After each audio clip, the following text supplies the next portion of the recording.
It is the lives we encounter that makes life worth living. Welcome to the Fine Feathers Podcast, Episode 6, the Organist of Australia edition. Today I'm proud to present Jennifer Chou, international organist, church organist, music teacher, conductor, former director of Toorak Uniting Church, presently the associate organist of the Scots Church, Melbourne, Victoria. A very affluent resume with over 40 plus recitals and concerts globally in just 6 years, and there's more. And I think you lost 1 year due to COVID in 2020, otherwise the numbers would have been far greater. We all have a unique story as far as how we began to play the pipe organ. Your journey with this grand instrument, was it by chance or by choice? How did it begin? I say it's a combination of both. My story really is a classic story. First of all, like a lot of young people, they were just simply asked to help out playing in church because, you're a good pianist. We need more people to play for church. Just come and play. So that was how I started. I was being just put on the roster to share the organ bench in my home church with several other people. So I play maybe once a month, something like that. And I didn't have any lessons at that point, and I was near the end of school. And literally, I was just self-taught for a little while, and then they said to me, Don't use the pedal if you don't know how to play the pedals. And then I just looked at the pedal. I was like, well, but they're just normal keys. And it's quite logical. The foot is bigger than the fingers, so it's bigger keys. So I never listened to anyone. I just started playing from day one with the pedal. And then after I got into university, the choir director said to me, well, you've got access to organ teachers now. I think you should go and get some organ lessons. So I went to the organ teacher and I said, hey, look, Sam, I like to learn to play hymns because my church wants me to play hymns. That's how I ask. And my teacher Samuel said to me, I'm sorry, I don't teach how to play hymns. I teach how to play the organ. And I literally just said, I don't really care. I just want to learn for 3 months. And then I'm done. And I gave myself 3 months because I was piano major at that point, and I was like, I really have no time for this organ thing, I wanted to be my concert pianist. And so I actually practiced super hard because I wanted to be able to become fluent and competent within 3 months, to be able to play all the hymns in 3 months. So instead of a typical organ student who starts the organ because he or she wants to play in church, they would either come without practicing, like my current students, or they'll say, I've only been able to fit in a few hours this week. I'd be practicing about 4 hours every single day for 7 days a week because I wanted to squeeze in everything in 3 months. And that 4 hours a day of organ practice actually got me fall in love with the instrument and the repertoire, because Samuel didn't give me hymns, he gave me repertoire. Yes. That's how he said to me one thing that I still remember. That's what I say to my students too, because it's so true. You learn to play the organ and the technique will develop, then you can play hymns. Long story cut short, after that 3 months, I was saying to the music department head, hey, look, I really want to become an organ major. I don't want to be piano major anymore. And he accepted that. And so that was, the rest is history. Yes, and how did you switch between the action as far as keyboard technique is concerned, between the piano and the organ? Was it very hard? It came naturally? It's a very good question. It did not come naturally, of course. Like every pianist who started to have organ lessons, you play the organ like a pianist. You will press really hard, right? Yes. I remember one of the things my teacher said to me was, just use minimum energy, just sufficient to keep the key down, and no more than that. The organ won't sound louder if you hit it harder. And so that was very good advice. And at some point, a lady said to me, wanting to develop good touch, but I didn't want to disconnect with the piano. So the trick was how I can develop a touch for the organ without stopping daily practicing on the piano. And this lady said to me, well, I think you need to stop playing the piano altogether. And which was what I did. Because it was interfering with your organ playing. For a little while only, basically. But I was so keen to get the touch right. And I would do everything to get it right. So I just listened to her and I just stopped playing the piano completely, altogether. I even said no to accompanying because I was one of the sort of popular accompanists in university for my mates. And so I stopped altogether. I said no to everyone. Didn't even go near a piano, didn't want to be tempted. And if I had to do some piano playing, I kind of just do that mechanical bashing way of playing. And some people thought, new students who came to the university thought Jennifer plays horribly on the piano because I was literally bashing the keys. But after having done that for about 6 months, I acquired really the touch I really want to have. And the magic was, in fact, because everything is stored in your muscle and your brain. A few years after that, I decided I want to play the piano again. And I thought, okay, I'm going to sound horrible. But no, because the body remembers, the body knows how. So from that point, I could just separate the two. I sit down on the piano, I play like a pianist. I go straight to the organ, I play like an organist. I go back and forth, no problem. They don't interfere each other at all. Jennifer, you studied under some renowned organ teachers in the past, and one is, of course, Wolfgang Rupsam from the Northern University, a German-American, and the other is, of course, Susan Landale. She's of Scottish origin who predominantly works in Paris. How did you find their styles of teaching, the diversity, and how did you embrace that teaching into your playing? Well, I actually studied with more than just Wolfgang Rupsam and Susan Landale, because after the two of them, I went to France, where I lived I was in France with Susan Landale, because after that I went down to the south, to Toulouse, and I had studied with Michel Bouvard and Jan-Willem Janssen. And Michel Bouvard was one of the teachers for the sort of Paris Conservatoire. He commutes between Paris and Toulouse. And then Jan-Willem Janssen, he's a Dutchman who lives more than half of his life in the south of France. Anyway, so I can compare the four of them because they are all very, very fine, world-class, internationally renowned teachers. Wolfgang Rupsam is someone that really, how should I put it? He was my first teacher, Samuel's teacher.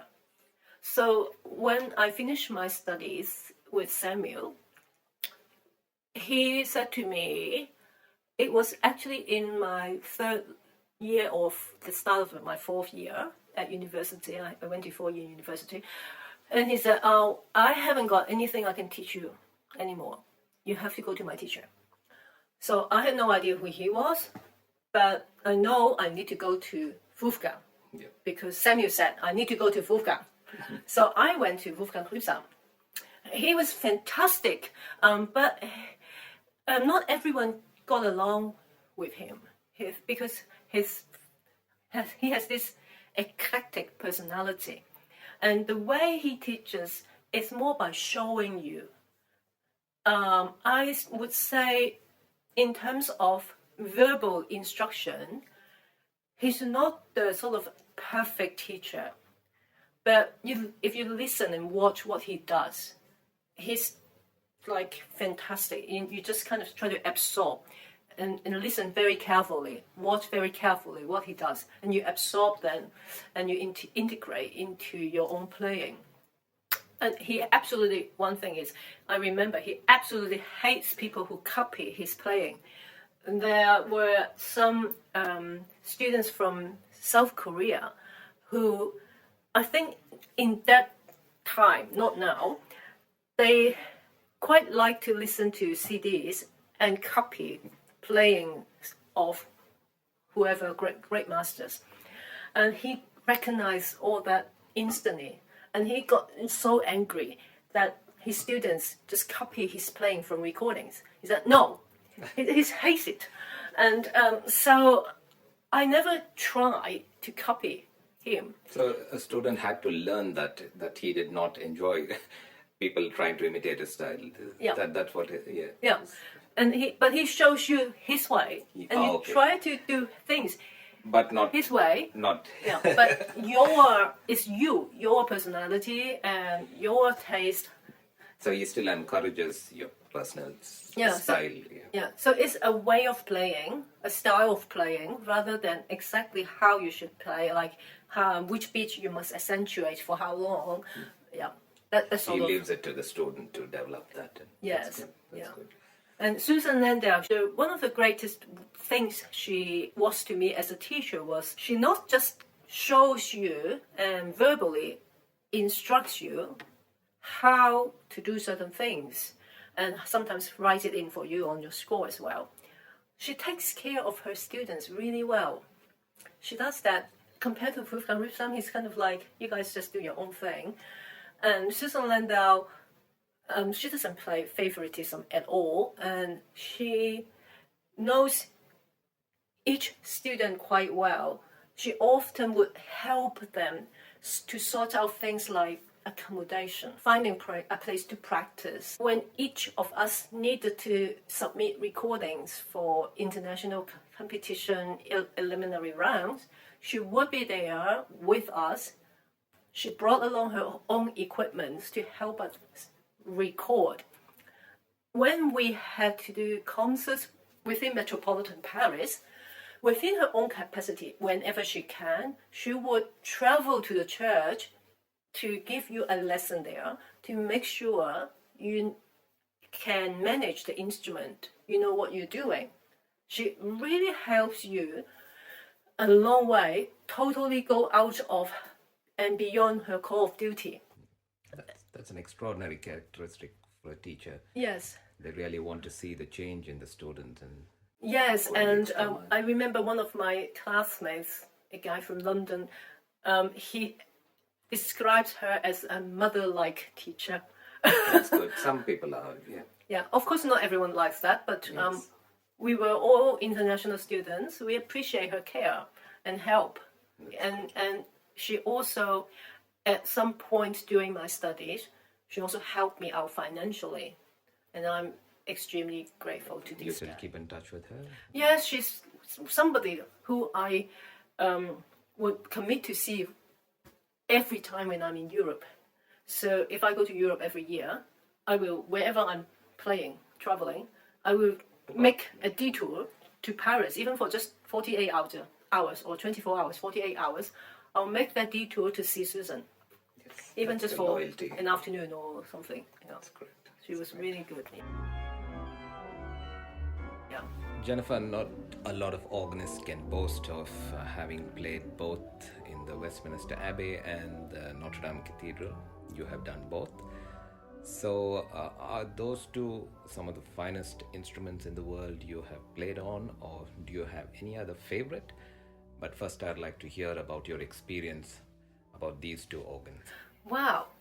Now, at both buildings, in both the Westminster Abbey and the Notre-Dame Cathedral, they have, or there was for Notre-Dame, weekly sort of short recitals that they cater people from all around the world to play. So I'm only really one of the numerous people who have played in those places. So for the Westminster Abbey concert, it was really interesting. I have very, very fond memories there. The instrument, actually, I really quite enjoyed it. But I remember the first time I went up there was with a group. We were just visiting anyway. And then at some point, I said to at that time I said to Simon Preston, he was kind of like a friend, so sort of. I first met him in a masterclass, and then some years later I bumped into him again, and then I kept in touch. And so I said to him at one point, I said, "Oh, I've written to the Westminster Abbey for a long time and haven't heard anything about doing one of those half an hour only concert." And then he said, "Oh, let me tell them." Anyway, I don't know what he did, and then quickly I finally heard back from them, and they offered me a certain date to do one of these half an hour concerts, and they're all free admission concerts. And I remember Simon said to me, "Oh well, Jennifer, make sure when you go to practice, you must use the bombard division if you want the organ to be heard downstairs," something like that. Yes. So I, the real one, yeah. The real thing in the Abbey. Because they have a small one, the Queen's organ, which they use for smaller. Yes, so it's the big instrument. There are five divisions, I think. 5 mediums, I can't remember. Was it after 2008 or prior to? No, I don't remember. It was so long ago. Was this on the Harrison and Harrison organ? Because I think in 2008 they made additions to, they added the 16-foot violone to the bombard and pedal. No, before. Before too. Yeah. So they show me the organ, show me how to switch it off, and exactly what time I must leave before the alarm switches on at midnight. Oh, wow. So I was told, no matter what you do, walk out of the building before midnight. Otherwise the security will come and get you, or kind of thing. Yeah. Or if not, I might set the alarm off. Oh, so that's the time you were allocated to practice? Yes. Close to midnight? No, yeah, it was after the Abbey was closed to visitors. And I had from the minute the Abbey was closed until midnight. So I did all my practice there, but it's the feeling of playing in these amazing big buildings. That was the best part, I think. The instrument comes second. Is the feel, the atmosphere, the acoustics, and the significance of the building. Yes, over 700 years of plus history of the organ itself. Yes, so that was what was important to me. I no longer remember what I actually played there. I do remember I included one piece by Buxtehude, but that's it. The rest I have no memory.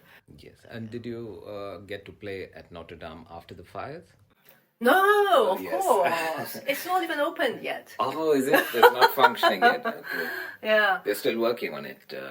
They're tuning it right now, I think. Oh, okay. Yeah. But I thought there was minimal damage done to the organ except for some lead dust in the pipes. Yes, that was mainly the lead dust. Yeah. But they had to take the entire organ out to clean it. No. So they have started putting it back earlier in the year. I believe most of the instrument has gone back inside, and they are doing the tuning. But my most fond memory was, I have to boast, just going back to the Abbey, Simon Preston came to my concert. It's always the best part of it. So were you nervous or were you happy? Or? I was happy because he came. And in Notre-Dame de Paris, again, it was one of these every Saturday early evening before the evening mass. So they have this about 45-minute concert, and it's similar. They don't let you stay inside the building alone. They have an assistant who stays with you the whole time when you practice. And this person, the assistant, is absolutely essential for the performer, unless you know the instrument inside out. Yes. Because this assistant, I remember I was there twice. One time it was one of the assistants who sometimes plays the choir organ or the main organ, I don't know. Anyway, it was one of the assistants, but an organ player. Another time was one of the organ builders. They can tell me from the organ console, this doesn't work. Okay. I didn't have to guess. There is no time to No try time. everything. Yes. You only have that evening. Yes. You can. The first time I remember, it was an very long time ago, old days, when you don't start until something like 9 or 10 p.m. Yes. And then there is no limit. You can stay until 1 or 2 or even 3 if you really need to. Yeah. And I remember the first time I went there, I stayed until almost 2 a.m. because I couldn't start until 10 or something like that. And that, I think that was, I can't remember who it was anyway. And I was driven back to where I was sleeping. So that was okay. And the second time I started, I think it was around 9. And I had to catch the last metro. So I left the building just after midnight. But both times it was because the assistant, I could get the concert prepared within that 4 hours or so. Yeah. Otherwise, it's just not doable. Yeah, so they can instantly tell you the combination of stops you can use and can't use. In terms of action on these both organs, is one easier than the other? Weighted keys and... Well, both are sort of electric... pneumatic? Yes, so action-wise, it's quite easy to manage. Play. Yeah. Yes. So it was easy to switch over. And Yeah, and I remember the first time I went to play one of those evening sort of what do they call audition before the Saturday evening mass. That at that point the trifolium was not a prohibited area. You literally could record yourself on the organ, hit play, walk to the trifolium, and listen to everything to make sure you're happy with the registrations. But that was the end of story. The second time you couldn't do that. They banned anyone to go past that point. But I totally love playing in that environment. And again, the organ is second. The environment, the building, and the mysteriousness at night time on your own, looking down to a completely dark and long, almost like indefinitely long cathedral. Yes. So many it's wonderful. kings and queens have been there. Being there, even like being there on my own in that cathedral, it's more than anything you can ask for. Out of the world experience. Yeah. Jennifer, the other day I was listening to the Organ podcast, and it was David Moult from the Birmingham Conservatory. He was boasting that he has new commissions for upcoming organs, and he's happy to be in that part of the world where there are many benefactors in Europe and Americas as far as making a career as an organist is concerned and sustaining the instrument. We here in Oceania, do you think that this place is good enough for an organist to make a living, or are we far from it? Short answer is we are far from it. Okay. I don't see any short-term solution. I have seen a few of my colleagues work really, really hard in education, organ education, teaching organ at schools. For example, we all know Thomas Haywood. He's done quite a lot in organ education. The sort of the next gen concerts that he and Christopher Cook, the two of them, put together twice a year at St. Paul's Cathedral, allow a number of organ students, of his students, my students, sometimes David Brown student, David Fallon student, and a few other people's students to have an opportunity to play. And most of the time, these are high school kids, which you think is great. With high school kids learning and wanting to perform, we create an interest in them. For the future, we hope at least this pool of people will continue to enjoy organ music and come to organ concerts, because we need these people. you need a large pool of people at the base as audience to continuously support organ music and organ concerts and even education. Without this pool of people at ground level, nothing is going to happen. So you can have brilliant performers. If everyone who learns the organ become brilliant performer, but there is no support, nobody wants to hear them, what's the point?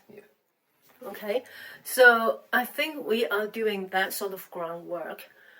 However, I'm not sure whether we are keeping them long enough in the playing, because most of them stop playing after school is finished. Which is unfortunate after all the effort. Yes, but if you compare, if you think of learning the organ at school when you're a student, just like anyone who learns to play a trombone, trumpet, violin, guitar, they quite often also stop after year 12 when they go to uni. They put their instruments down, they do their thing at uni, and then they get work, family, and they all tell you, oh, I used to play the violin, when I was at school. I haven't touched it for 40 years. Oh, I used to play the flute when I was at school. And it's the same thing. I used to play the organ when I was at school.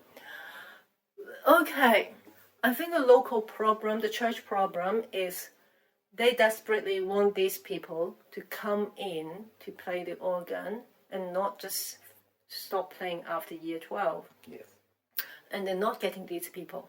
Yeah. So how do we sustain and do something?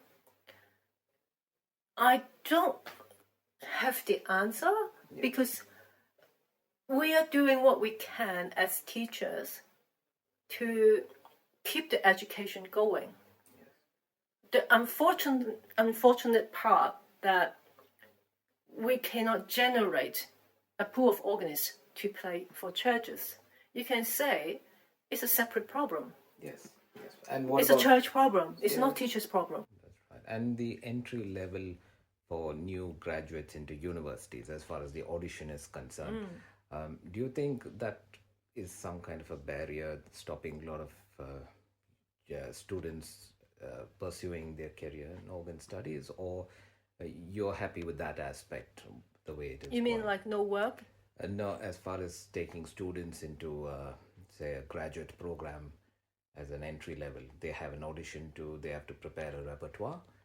Is it too tough that students back away from taking it up in universities?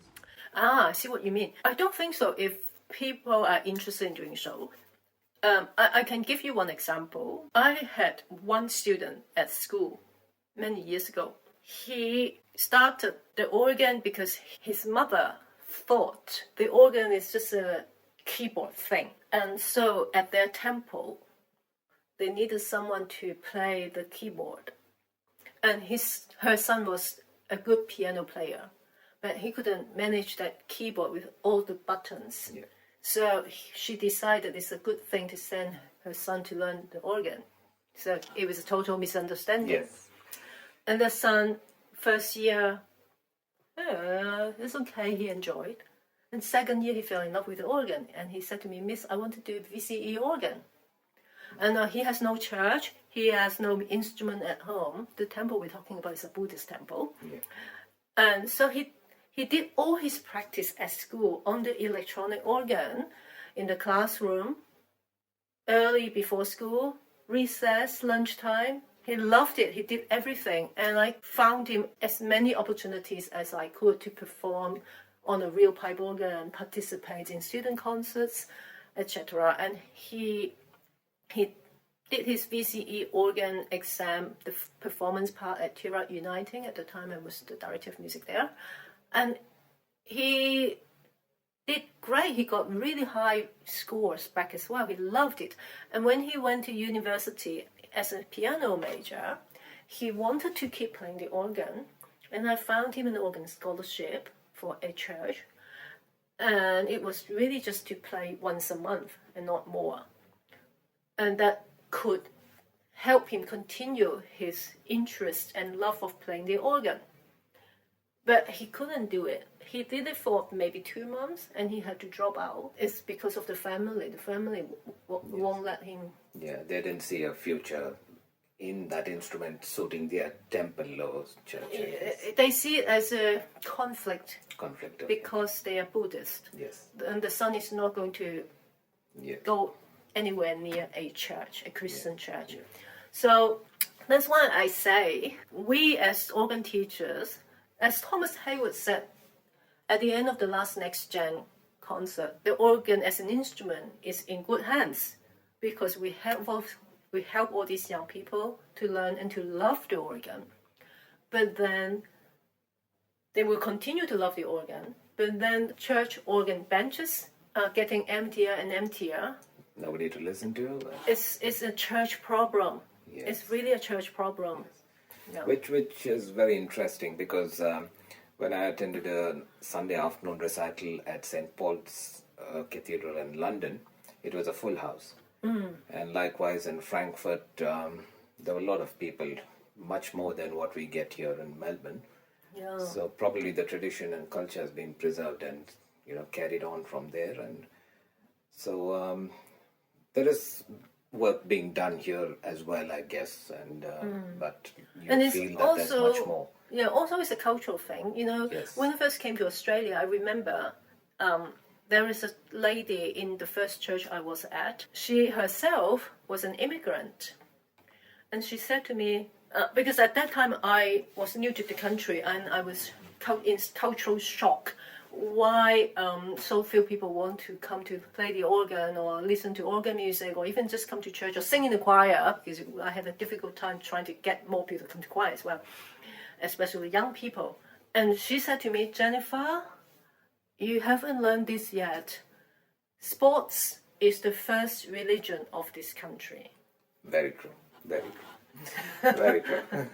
That's a very true statement. Yes. Yes. So I'm not surprised anymore why there are so few people who want to play the organ and spend a Sunday morning playing the organ for a church, with or without reward. And most of the time the reward is close to nothing. A year or two ago there was a church, an Anglican church, I won't name it, wanting to find an organ player to play for their services. And they were not offering any money. It was a tiny instrument that would not even excite someone who wants to learn to play the organ. And if you not offer any financial reward and you don't have a fantastic instrument that would at least get a student to want to say, oh yes, if I can come and practice, I'm going to play for you once a month, twice a month. It's none of that. Really, if you don't offer decent payment for the time, it needs a person to prepare seriously to play for a church service. To spend hours and hours rehearsing the preludes and postludes and getting the hymns right. Yeah. And we're still in a traditional society where Saturday, Sunday is your days off. It's your family day. Why would I want to sacrifice my family time, my day off, to play in your church for nothing or for $50, for example? Why? Why on earth would I want to do that? Yes. And like you said, the culture of sports, and that's why we end up winning so many gold medals, and that is the culture that's accepted here, and which is very different from where I come from and other parts of Asia as well, because our life circled around the church on during the weekends and even sometimes during weekdays as well. That's an exciting insight. Jennifer, thank you so much for your time on a Saturday morning among your busy schedule. Yeah, very kind of you, and above all, thank you for informing your beloved husband Joseph to do some other chores to not disturb us on a quieter note. And just for the listeners, Joseph Chou is a renowned trombonist who has played with you as well, and in his own rights. And oh yes, he's fantastic. He's fantastic, and hopefully we get to speak with Joseph one day. But thank you, Jennifer. You're very welcome. Thank you for interview me.